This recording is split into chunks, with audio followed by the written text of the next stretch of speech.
आज के दिन उसके पास बहुत ही बहुमूल्य और स्पेशल चीज आपके लिए है। सो मैं आपको इनकरेज करता हूं प्रभु यीशु मसीह के नाम से और ग्रीटिंग्स देता हूं। और अब उस वचन की सेवकाई में हम लोग चलें जिस वचन को पवित्र आत्मा ने लिखा है और मेरे हृदय में डाला है, क्योंकि मैं विश्वास करता हूं कि प्रभु का आत्मा मुझ में होकर बोलेगा। सो सब कुछ उसके हाथों में समर्पित करें और उसका स्वागत करेंगे।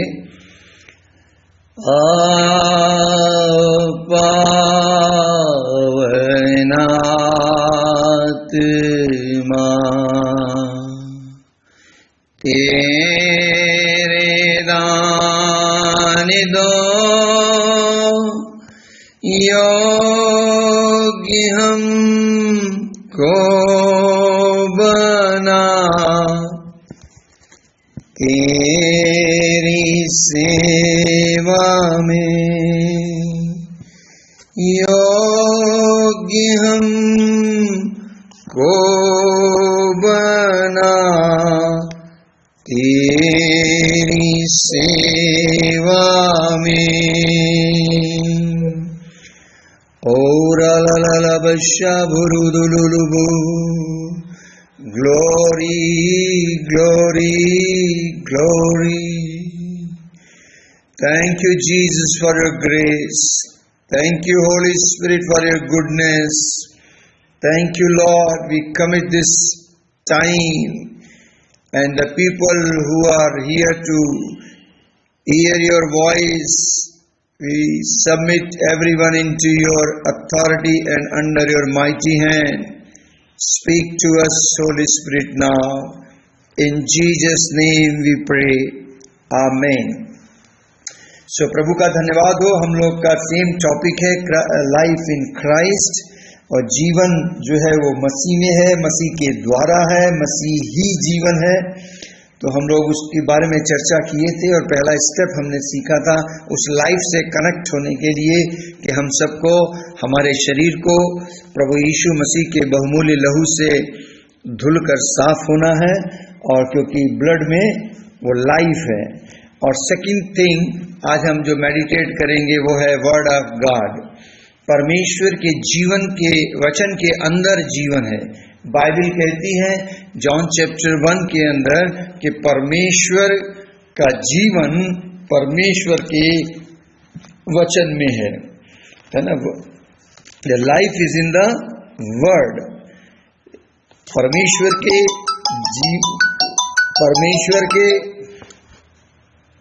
वचन के अंदर जीवन है।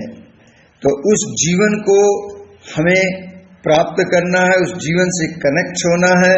तो मैं इसके लिए आपको पैराबल दे रहा हूं।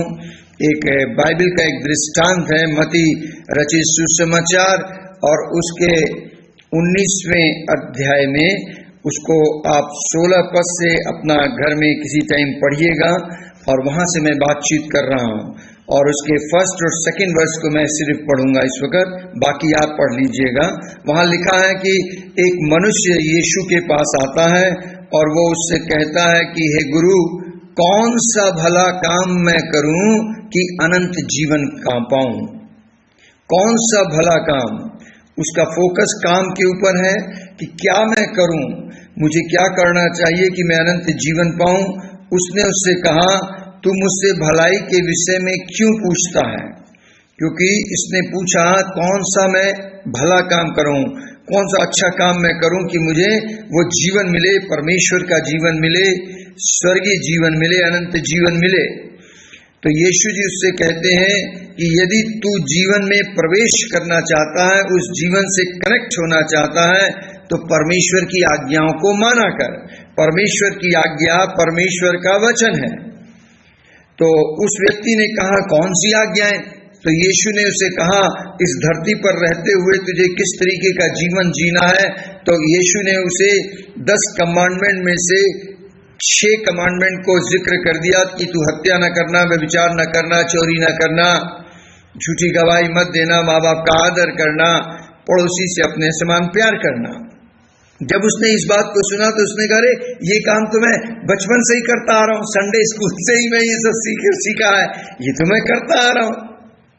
तब यीशु ने उससे कहा कि अच्छा, तो तुझे अगर अबंडेंट जीवन चाहिए, यदि तू वो सिद्धता का जीवन चाहता है, तो ऐसा कर, तू अपना माल बेच दे और मेरे पीछे हो ले। इसी बात का जिक्र मरकुस 10 अध्याय के 17 पद में है, सेम स्टोरी, लेकिन यहां भी मैं पढ़ना चाहूंगा इसका 10 अध्याय का 17-18 पद को, बाकी आप आगे को आप पढ़िएगा। वहां लिखा है कि एक नौजवान व्यक्ति, यंग लड़का दौड़ता हुआ आया और उसके आगे घुटने टेक कर उससे कहने लगा। एक तो धनी व्यक्ति है, रिच है, दूसरा यंग है ना, टेम्पटेशन बहुत है, और दौड़ता हुआ, यानी उसके अंदर इतनी क्यूरियोसिटी थी, इतनी जिज्ञासा उसके अंदर थी, वो दौड़ता हुआ आता है और घुटने टेक देता है यीशु मसीह के सामने। साक्षात यीशु मसीह खड़े हैं और घुटने के बल आ जाता है और तब कहता है, उत्तम गुरु, अनंत जीवन का अधिकारी होने के लिए मैं क्या करूं? प्रभु यीशु मसीह उससे कहते हैं कि तू आज्ञाओं को तो जानता है। उन्होंने सेम आज्ञा रिपीट की, मीन्स वर्ड ऑफ गॉड। अगर तू उसको फॉलो कर रहा है, उसको मानता है, तो तुझे ये चीज मिल सकती है। तो उसने उससे कहा, एक गुरु, इन बातों को तो मैं लड़कपन से मानता आया हूं, बचपन से ही, जब से संडे क्लासेस, संडे से स्कूल चल रहा, तब से मैं इसको मानता आ रहा हूं। तो यीशु मसीह ने उसको फिर बड़े गौर से देखा। मैं कहना क्या चीज चाह रहा हूं, कभी कभी हम लोग ऊपर से देखते हैं, जैसे डॉक्टर का पेशा होता है, जब आप मरीज उसके पास आता है तो या तो वो उसको टच करता है, उसकी कलाई पकड़ता है, या कहता है आंखें दिखाओ, या कहता है जुबान बाहर दिखाओ। जब इससे भी काम नहीं चलता, फिर वो आला लगाकर टेस्ट करने लगता है, उससे भी काम नहीं चलता, तो फिर वो कहता है जी ये टेस्ट कराओ, वो टेस्ट कराओ। फिर वो उससे भी काम नहीं चलता तो जी अल्ट्रासाउंड कराओ, सीटी स्कैन कराओ। कुछ चीजें ऐसी हैं जो डीप रूटेड होती हैं, जो फिजिकल आई से नजर नहीं आती, आपके एक्सपीरियंस से काम नहीं आता। प्रभु यीशु मसीह ने भी उस पर सर्च लाइट डाली और अपनी निगाहों से, बाइबल कहती है, उसने प्रेम की दृष्टि से उसके अंदर तक देख लिया, और जब उसने अंदर तक देखा तो उसे फॉल्ट मिल गया और यीशु मसीह ने उसका फॉल्ट डायग्नोस किया। उसने कहा ऐसा है कि तुझे फोकस चेंज करना पड़ेगा। क्यों? क्योंकि तेरा जो फोकस है वो मैं ये देख रहा हूं इस दुनिया की चीजों पर है, अर्थली चीजों पर है। तेरा सारा ध्यान तेरी अपनी दौलत में है, क्योंकि वो व्यक्ति धनी था। अदीजों, जब चीजों की ओर ध्यान होता है, जब अपने टैलेंट के ऊपर अपना फोकस होता है, जब अपनी काबिलियत पर फोकस होता है, जब अपनी दुनियावी चीजों, वस्तुओं को जो हमने इकट्ठा कर लिया है, अपने धन दौलत जमीन जायदाद पर अपना ध्यान होता है, तो हम ट्रैक से हट जाते हैं। यीशु मसीह कह रहे थे उसे कि जो कि कुछ तेरा है उसको तू कंगालों को दे दे और मेरे पीछे हो ले। तो यीशु एक्चुअली उससे ये कहना चाह रहे थे कि तेरा फोकस जो है परमेश्वर के वचन पे होना है। और ये कहता है, ये बातें तो मैं शुरू से ही मानता आ रहा हूं, लेकिन प्रभु यीशु मसीह गहराई से जब देखते हैं तो इसका फोकस दुनियावी चीज पे है। इसी प्रकार आज की कलीसिया, आज के लोग हैं, विश्वासी हैं या अविश्वासी हैं, उनका ध्यान संसारिक बातों की फोकस में है। हम जो विश्वासी लोग हैं, जो यीशु को मानते हैं, जो कहते हैं कि मैं क्रिश्चियन हूं, उन लोगों के पास परमेश्वर का लिखित वचन है और वो लिखित वचन को फॉलो करते हैं। इसके बावजूद उनका फोकस दुनियावी चीजों पर है। यीशु मसीह साक्षात आकर खड़े होते हैं।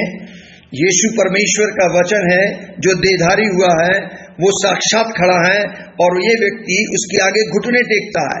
मुझे ये दिखाई देता है कि परमेश्वर के वचन को जब हम फॉलो करते हैं, रिटन वर्ड को फॉलो करते हैं, ओबे कर रहे हैं, इट मीन्स कि हमने अपने आप को नील डाउन किया हुआ है परमेश्वर के वचन के प्रति।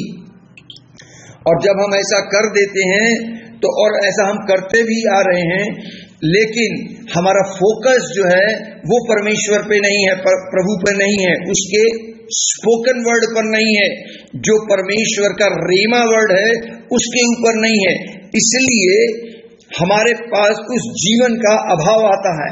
जीवन से हम कनेक्ट हैं, लेकिन अबंडेंट जीवन को हम प्राप्त नहीं कर पा रहे। ये व्यक्ति यही चीज की घटी हो रही है।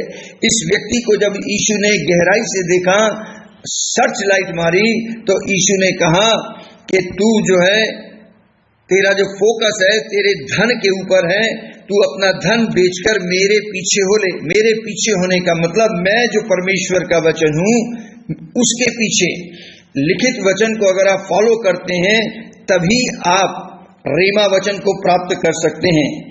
अगर आप लिखे हुए वचन के पीछे नहीं चलते, लिखे हुए वचन के साथ समय नहीं बिताते, तो आप परमेश्वर के द्वारा बोले गए प्रकाशन का वचन जो इसे रेमा वर्ड कहते हैं उसको प्राप्त नहीं कर पाएंगे। तो यीशु उससे कह रहे हैं कि तू आज्ञा का पालन तो कर रहा है, मोसेस लॉ के अनुसार 10 आज्ञाओं का पालन तो कर रहा है, लेकिन तू मेरे कहे हुए शब्द के पीछे चल। और उस वक्त यीशु ने उससे एक बात कही कि तू अपना धन कंगालों को दे दे और मेरे पीछे हो ले। स्पोकन वर्ड ये था, रिटन वर्ड वो फॉलो कर रहा था, इसके बावजूद अबंडेंट लाइफ को वो खो बैठा। यीशु ने जब पलट के देखा वो व्यक्ति वहां नजर नहीं आया। यीशु ये कह रहे थे कि तूने लिखित वचन को तो फॉलो किया, अब जो बात मैं कह रहा हूं, अगर तू सिद्ध होना चाहता है, अगर तू इस लाइफ के आगे जो अबंडेंट लाइफ है उसको प्राप्त करना चाहता है, तो जो मैं कह रहा हूं उसको फॉलो कर। मैं तुझसे कह रहा हूं कि तेरा ध्यान, तेरी आस्था जो धन के ऊपर है उसको छोड़ मेरे पीछे हो। और वो जवान यीशु मसीह के पीछे नहीं चला। अजीजों, तब यीशु मसीह ने कहा धनवानों का स्वर्ग में प्रवेश करना असंभव है। ऊंट का सुई के नाके से गुजर जाना संभव है, लेकिन धनवान का परमेश्वर के राज्य में प्रवेश करना नामुमकिन है। यीशु मसीह ने एक चॉइस उसके सामने रख दी। एक तरफ धन है और एक तरफ यीशु मसीह है। धन के द्वारा भी तुम अपने सारे काम करा सकते हो। आज लोगों का ये विश्वास है, अगर आपके पास पैसा है तो आप सब कुछ हासिल कर सकते हैं। यीशु के द्वारा भी तुम सब कुछ प्राप्त कर सकते हो, लेकिन धन के द्वारा तुम स्वर्गीय जीवन को, अनंत जीवन को, उस फॉरएवर की लाइफ को, गॉडली लाइफ को प्राप्त नहीं कर सकते। जमाना आज भी ट्री ऑफ नॉलेज से खा रहा है। ट्री ऑफ नॉलेज के द्वारा आज भी लोगों के काम बन रहे हैं, लेकिन परमेश्वर का जीवन उनके जिंदगी में नहीं आ पा रहा। ओ रावालीना बाशी खेरे दिले ने भी सिहंदारी लहा लबा शिवेरे खिबेलीना खाले ने बा सखोरो धुलोना हक बरी लहा लबा सब्बे रिबेन हंदरे। ट्री ऑफ नॉलेज से आज भी लोग खा रहे हैं और उससे लोगों की जरूरतें जरूर पूरी हो रही हैं, लेकिन प्रभु चाहते हैं ट्री ऑफ लाइफ से खाओ। ट्री ऑफ लाइफ जीसस को रिप्रेजेंट करता है, तो अनंत जीवन जो है यीशु के पास है, उसके पीछे चलना है। आदम को ट्री ऑफ नॉलेज से नहीं, ट्री ऑफ लाइफ से खाते रहना था और एक दिन वो परिपूर्णता को प्राप्त कर लेता। लेकिन जो मिस्टेक वहां हो गई, ट्री ऑफ नॉलेज से उसने खा लिया। आज भी लोग ट्री ऑफ नॉलेज से खाने की कोशिश कर रहे हैं और खा रहे हैं। आप देखें, ये इतना ज्यादा एडवर्टीजमेंट है पढ़ाई लिखाई एजुकेशन के बारे में कि लोग अनंत जीवन का दाता, जीवन का जो दाता है उसके पास नहीं पहुंच पा रहे। सो वो मिस्टेक जो ईडन में हो रही थी, still today it is going on. यीशु कह रहे हैं कि अनंत जीवन का दाता मैं हूं, मेरे पास वो जीवन है, मैं वो परमेश्वर का वचन हूं जो देहधारी हुआ है। मेरे पीछे तुमको चलना पड़ेगा। तो time has come to listen his word. उसके मुख से निकला हुआ वचन सुनने की आदत, प्रैक्टिस डालनी पड़ेगी, जिसको मैं कह रहा हूं रेमा, अर्थात मसीह आज आत्मा के रूप में मौजूद है। पवित्र आत्मा के द्वारा उस आवाज को कैच करें। ये एक दिन में नहीं होगा, ये प्रैक्टिस करने पर होगा। अगर आप केवल रिटन वर्ड को फॉलो कर रहे हैं, दैट इज रिलीजियस। मैं रिलीजियस से बढ़कर बात कर रहा हूं, रिलेशन की। अगर उससे आपका कनेक्शन है, आप उसकी आवाज को सुनते हैं, you will enjoy the abundant life, because the word of God is the Son of God and the Son of God is the seed of God. Word of God is the breath of God. परमेश्वर की सांस, परमेश्वर का वो वचन है। तो मैं कहना ये चीज चाह रहा हूं कि follow the word of God. Either follow the word or make the word follow the word. जब तक आप परमेश्वर के लिखित वचन के अनुसार नहीं चलते, या मैं यूं कहूं, जो व्यक्ति परमेश्वर के लिखित वचन को फॉलो करता है वो व्यक्ति होता है जो परमेश्वर के बोले गए वचन को प्राप्त करता है। जब आप परमेश्वर के बोले गए वचन को प्राप्त करते हैं, तब आप उस अबंडेंट लाइफ में एंटर करने लगते हैं, और तब प्रभु की जो अबंडेंट बहुतायत का जीवन है उसको आप महसूस करते हैं। जब यीशु ने ये बात कही कि धनवान का मुश्किल है, असंभव है स्वर्ग के राज्य में प्रवेश करना, तो उसके चेले उसकी ओर बड़ी हैरानगी से देखने लगे और उन्होंने सवाल कर दिया कि प्रभु फिर अनंत जीवन कौन पाएगा? ये तो असंभव है, हम तो अपना सब कुछ छोड़ छाड़ के तेरे पीछे हो लिए हैं। प्रभु यीशु ने कहा, ऐसा हो नहीं सकता कि जो मेरे लिए, मेरे सुसमाचार के लिए अपना सब कुछ छोड़ छाड़ कर, रिश्तेदारों को, परिवार को, घर बार छोड़कर मेरे पीछे हो ले, और वो इस धरती पर 100 गुना ना पाए, 100-fold, that is the abundant. तो उस अबंडेंट को वो दर्शाता है। प्रभु की महिमा हो। पवित्र आत्मा ने मुझे 2 बातें दी हैं कहने को आज। दूसरी बात मैं कहूंगा यूहन्ना 8 अध्याय से, आप उसको अपने घर में पढ़िएगा 48 से 58 तक, और वहां पर यीशु और अब्राहम का जिक्र है। उस जमाने के लोग यीशु मसीह के ऊपर उंगली उठा रहे थे, और यहां तक उसके ऊपर एलिगेशन लगाया गया कि यीशु के अंदर दुष्ट आत्मा है। और सुनिए प्रभु यीशु मसीह ने क्या कहा, 51 वर्ड, जॉन चैप्टर 8 वर्स 51 में यीशु कहते हैं कि मैं तुमसे सच कहता हूं कि यदि कोई व्यक्ति मेरे वचन पर चलेगा तो वो अनंत काल तक मृत्यु को न देखेगा। यीशु ने इतनी बड़ी बात कही और यहूदियों और धर्म के अगुओं का गुस्सा और बढ़ गया। वो और उस पर चिल्लाने लगे और कहने लगे, अब्राहम तो मर गया, भविष्यवक्ता भी मर गए, तू कहता है यदि कोई मेरे वचन पर चलेगा तो अनंत काल तक मृत्यु का स्वाद नहीं चखेगा। हमारा पिता तो अब्राहम है, वो मर गया, उससे भी क्या तू बड़ा है? और लोगों के अंदर गुस्सा आ गया। बाइबल कहती है 54 वर्ष में यीशु ने उत्तर दिया कि मैं आप अपनी महिमा करूं तो मेरी महिमा कुछ नहीं, परंतु मेरी महिमा करने वाला मेरा पिता है, जिसे तुम कहते हो कि वो तुम्हारा परमेश्वर है। उनको मालूम नहीं है, रिलीजियस वे में वो परमेश्वर को जानते हैं, परमेश्वर से उनका कोई रिश्ता नहीं है, कनेक्शन नहीं हुआ है, रिलेशन नहीं है, वो उसको पूज रहे हैं जिसको नहीं जानते। तो यीशु मसीह कहते हैं कि 54 और 55 को पढ़िएगा, वहां यीशु मसीह कहते हैं कि मैं उसे जानता हूं और उसके वचन पर चलता हूं। जो व्यक्ति परमेश्वर को जानता है, जो जिस व्यक्ति का रिश्ते में नहीं है, तो फिर आप उसके वचनों पर चल नहीं सकते, और उसके वचन पर जो नहीं चलता वो परमेश्वर के जीवन से वंचित हो जाता है। परमेश्वर का जीवन फिर उसमें नहीं आता। मैं कहना क्या चीज चाह रहा हूं कि लोग आज सारा संसार परमेश्वर, ईश्वर, गॉड करके वो लोग पूज रहे हैं अपने अपने तरीके से, दैट इज द रिलीजन। लेकिन अगर आपका रिश्ता है उससे, बाप और बेटे का, तो आप उसके साथ उस जीवन में हैं, क्योंकि आप उससे कनेक्टेड हैं। जो डाली पेड़ जीवन के वृक्ष से कनेक्ट हो जाती है, तो जो जीवन उस पेड़ में होता है वही उस डाली में आने लगता है।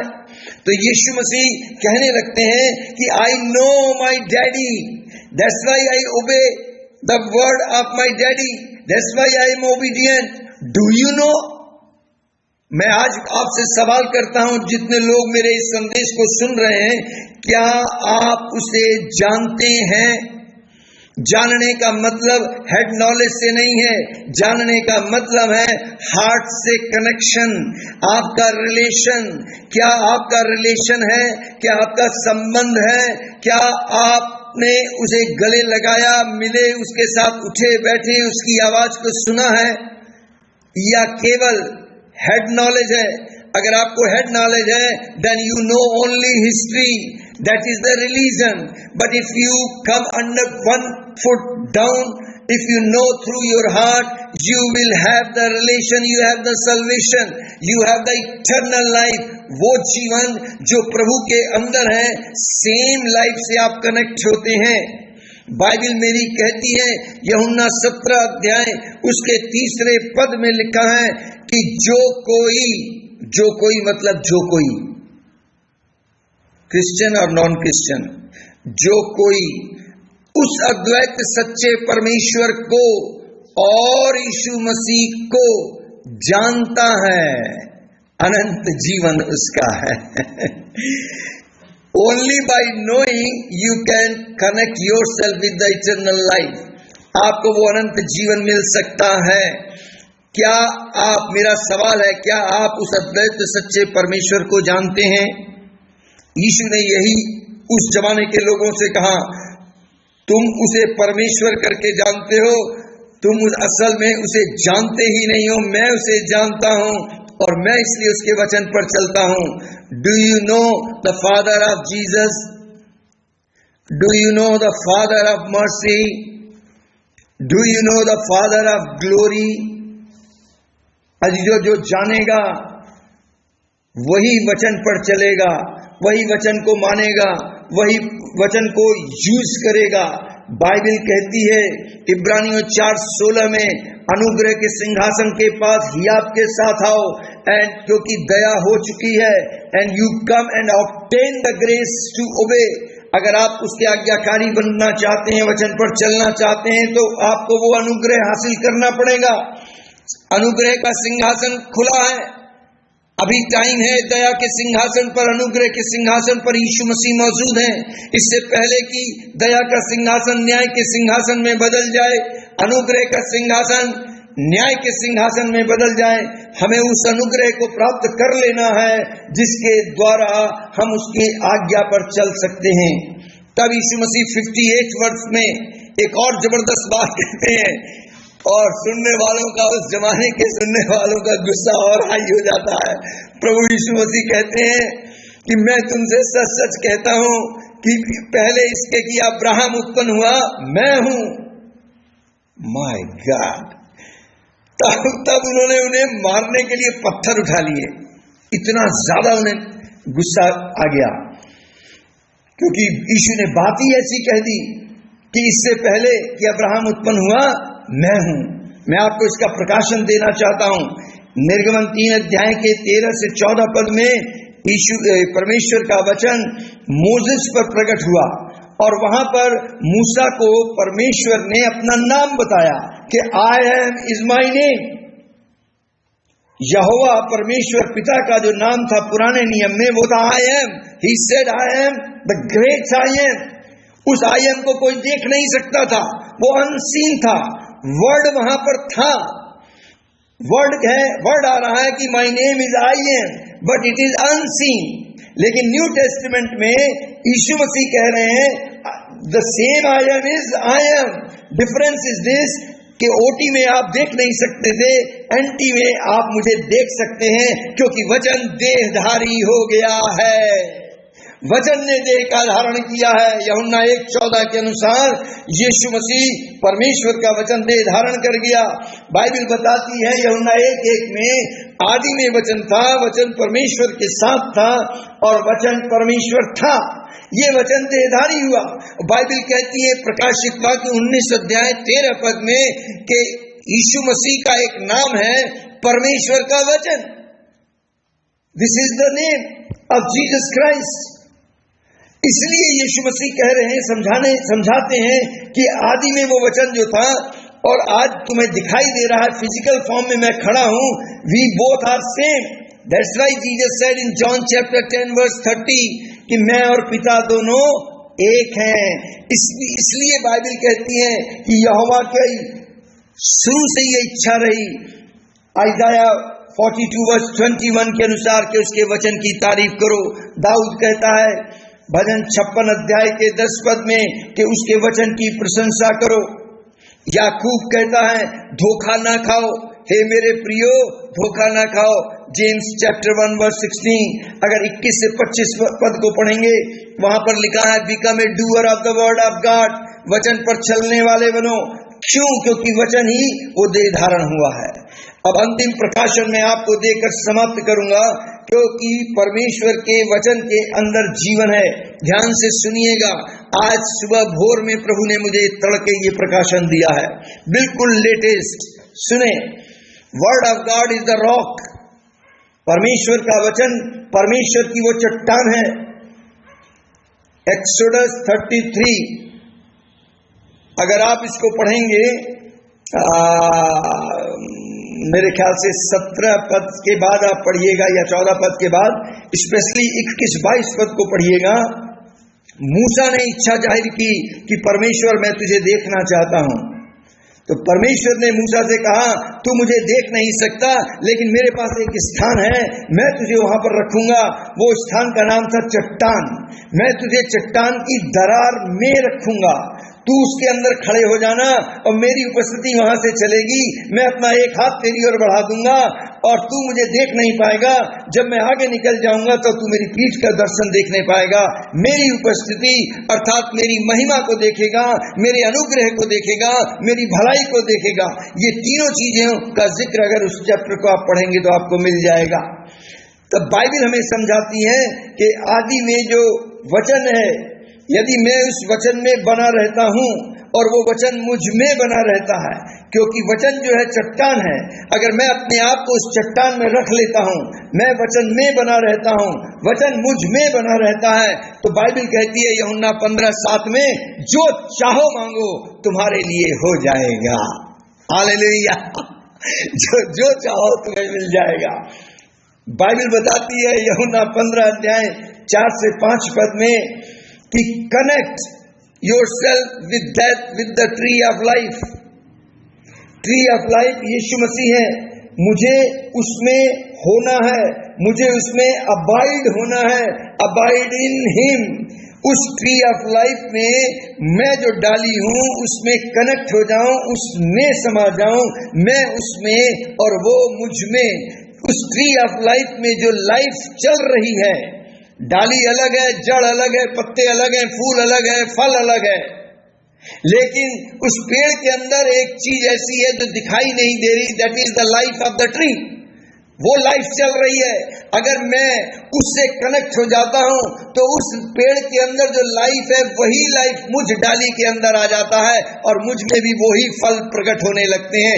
दुनिया के लोग उस फल को जब देखते हैं तो पिता की जो स्वर्ग में विराजमान है तारीफ और प्रशंसा करने लगते हैं। सो मैं कहना क्या चाह रहा हूं, मेरे पास समय कम था इसलिए मैं बहुत तेज बोलता चला गया। मुझे मालूम नहीं आपको समझ में आई बात या नहीं आई, लेकिन मैं विश्वास करता हूं होली स्पिरिट आपको सारी चीज क्लियर करेगा। ए रेबेन हक बरीद लहाली नबा सोहंदरो दुली नबा बरी बलहालबा। Thank you Jesus, thank you Jesus, thank you Jesus. सो पवित्र आत्मा आपको अगुवाई करे, समझाए, सिखाए। मेरा इन सारी बातों को कहने का अर्थ सिर्फ इतना था कि मुझे और आपको परमेश्वर के वचन के साथ समय बिताना पड़ेगा। अगर मैं लिखित वचन के अनुसार चलूंगा तो मैं प्रभु के मुख से निकली हुई बात को सुन सकूंगा। आज भी पवित्र आत्मा बोलता है। सातों कलीसियों में जब यीशु मसीह गए, यीशु ने कहा जिसके कान हैं वो सुन ले आत्मा कलीसिया से क्या कहता है। तो मैं इनकरेज करना चाहता हूं परमेश्वर के बच्चों को, परमेश्वर के प्रिय लोगों को, उन लोगों को जिनको यीशु ने अपने लहू से खरीदा है, कि आप अपना कीमती समय परमेश्वर के वचन के साथ जरूर बिताएं। यदि आप प्रतिदिन 1 घंटा भी प्रभु के वचन के साथ बैठें तो इस हिसाब से 12 चैप्टर आप पढ़ जाएंगे और 1 साल में आप 3 बार बाइबल पूरी पढ़ सकते हैं। 100 डेज में आपकी बाइबल खत्म हो जाएगी। बाइबल में केवल 1189 चैप्टर हैं और 12 चैप्टर रोज अगर आप पढ़ते हैं तो 100 दिन में आप बाइबल पढ़ जाएंगे। अगर आप केवल नया नियम ही पढ़ते हैं तो केवल 9 चैप्टर आप रोज पढ़ें। Daily 9 chapter from the new testament. 1 महीने में पूरा न्यू टेस्टमेंट खत्म हो जाएगा। आप 1 साल में 12 बार न्यू टेस्टमेंट पढ़ जाएंगे। प्रभु के अनुग्रह से मैं ऐसा कर रहा हूं। परमेश्वर के वचन को अपने अंदर समाने दीजिए। यीशु मसीह परमेश्वर के वचन थे जो देह धारण हुए थे। आज समय आया है कि हम सारी देहों को परमेश्वर के वचन को धारण करना है, हमें वचन को सोख कर लेना है। जैसे एक स्पंज अपने अंदर पानी को सोख कर लेता है, और जब आप स्पंज को दबाते हैं पानी निकलता है, तो हम मसीहों को जब भी कोई सताए, तोड़े, मरोड़े, काटे, हमारे अंदर से परमेश्वर का वचन निकलना चाहिए। Full of word of God, full of Holi spirit हमको बनना पड़ेगा। अगर उस जीवन को हम चाहते हैं, अबंडेंट जीवन को, तो मुझे प्रभु के वचन से भरना पड़ेगा। प्रभु का अनुग्रह पर्याप्त है अजीजों, इट इज अवेलेबल। टाइम आपके हाथ में है, सब कुछ आपके हाथ में है। थोड़ा सा आपको अपने कंफर्ट जोन से बाहर आना पड़ेगा। कैसे भी हालात क्यों न हो, आप अपना कीमती समय प्रभु के साथ बिताएं। बाइबल कहती है, आदि में वचन था। आपके दिन की शुरुआत, पर्टिकुलर डे, आदि में जब शुरू हो दिन, आपका दिन प्रभु के वचन के साथ शुरू हो। मैं आपको इनकरेज करके कहूं, चाहे बाइबल समझ में आए चाहे ना आए, आप पढ़ना शुरू करें, पढ़ना शुरू करें, पढ़ना शुरू करें, उसके साथ समय बिताएं, वचन के साथ बैठें। पवित्र आत्मा आपको अपने आप समझाने लगेगा, अपने आप वचन के भेद आने लगेंगे। मैं आपको बताऊं, ये सब कुछ अपने आप होगा। आपने आप परमेश्वर का आत्मा प्रकाशित करेगा, आपको रेवलेशन देगा, आपको इतना अंदर की बातें समझाएगा, भेद की बातें, कि आपका जीवन में से वो जीवन नजर आने लगेगा। लोग जब आपको देखेंगे, आपके अंदर से मसीही जीवन प्रकट होगा। तो मसीही जीवन जो है, क्राइस्ट की लाइफ जो है, क्राइस्ट के वचन में ही छिपी हुई है। ये भेद की बात है, और इस भेद के अनुसार आप वचन को हासिल करने की कोशिश करें। जो जितना वचन में इन्वॉल्व हो जाएगा, वो उतना ज्यादा उस जीवन को अपने अंदर महसूस करेगा। क्योंकि बाइबल में लिखा है, कोलोसियन 2:2-3 में, कि जीसस जो है, उनके अंदर परमेश्वर की बुद्धि और ज्ञान के भंडार छिपे हुए हैं। The treasure of all wisdom and knowledge is hidden in Christ। और वो क्राइस्ट वचन में है, और वो वचन आपके और मेरे अंदर है। तो मैं उस जीवन को प्रकट कर सकता हूँ, प्रकट ही नहीं, उस जीवन को जी सकता हूँ। केवल इस धरती पर ही नहीं, वरन जब मैं इस धरती पर आंखें बंद करूंगा, तो स्वर्ग में भी मैं उस जीवन को आनंद लेने पाऊंगा। सो प्रभु आपको आशीष दे, बहुतायत की आशीष दे। आप अपना कमिटमेंट आपके और प्रभु के बीच में है, मुझे मत बताएं। This is your commitment with your Lord. अपने आप को उसकी अथॉरिटी में समर्पित करें और कमिट करें कि लॉर्ड, मैं रोज आपके वचन के साथ समय बिताऊंगा। यदि आप खास ओकेजन पर ही बाइबल खोलते हैं, खास ओकेजन पर ही प्रभु का वचन चाहते हैं, तो इस प्रैक्टिस को छोड़ें, डेली बेसिस पर आज